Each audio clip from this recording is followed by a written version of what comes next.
Syrian earthquake aftermath, Tennessee police brutality, Chicago body found.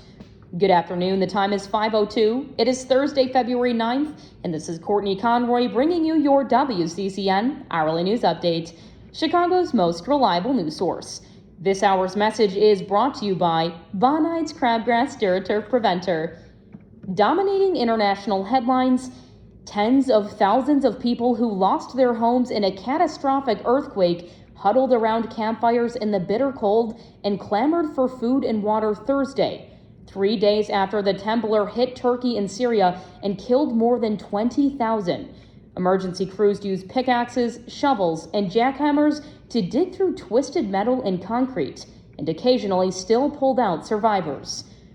Also in Syria, a Syrian baby girl whose mother gave birth to her while trapped under the rubble of their home during this week's devastating earthquake now has a name, Aya, Arabic for a sign from God.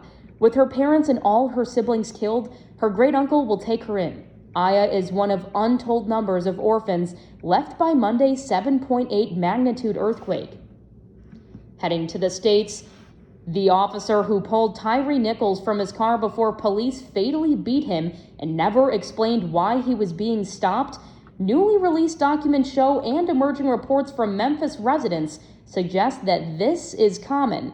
The Memphis Police Department blasted Demetrius Haley and 4 other officers as blatantly unprofessional and asked that they be stripped of the ability to work as police officers. More news in our nation.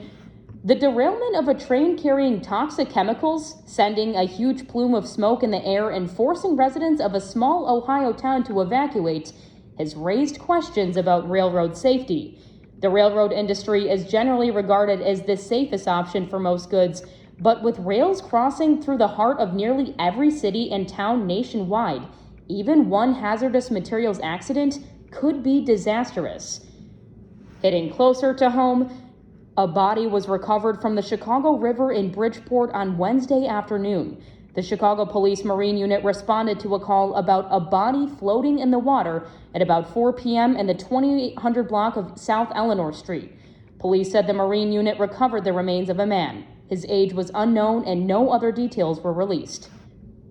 In the suburbs, a 57-year-old suburban man who became a double amputee after a car pinned his legs against the front of a Bensonville 7-Eleven will receive a $91 million payout from the convenience store chain. The 2017 crash was one of thousands of similar incidents identified and discovery for the case, collisions that frequently resulted in crippling injuries.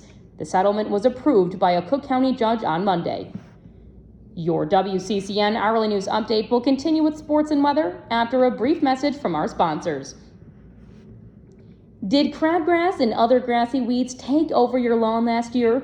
Prevent ugly crabgrass and grassy weeds from ruining your lawn this year by applying Bonnides DuraTurf Crabgrass Preventer.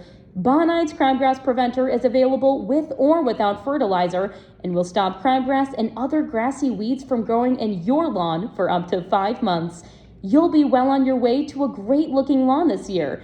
Bonide products are family-made in America.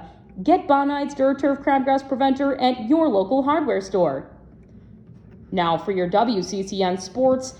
The defensive philosophy that has carried the Philadelphia Eagles to the Super Bowl is relatively simple.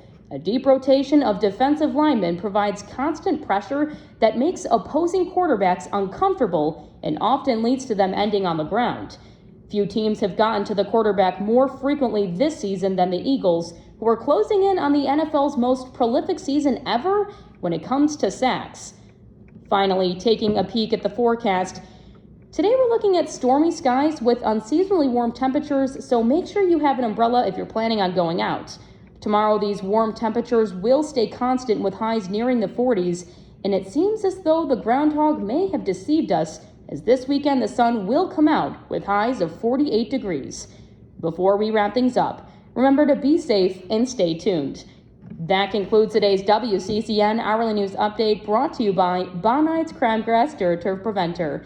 The time is now 5:07, and this is Courtney Conroy signing off and wishing you a safe and spectacular Saturday.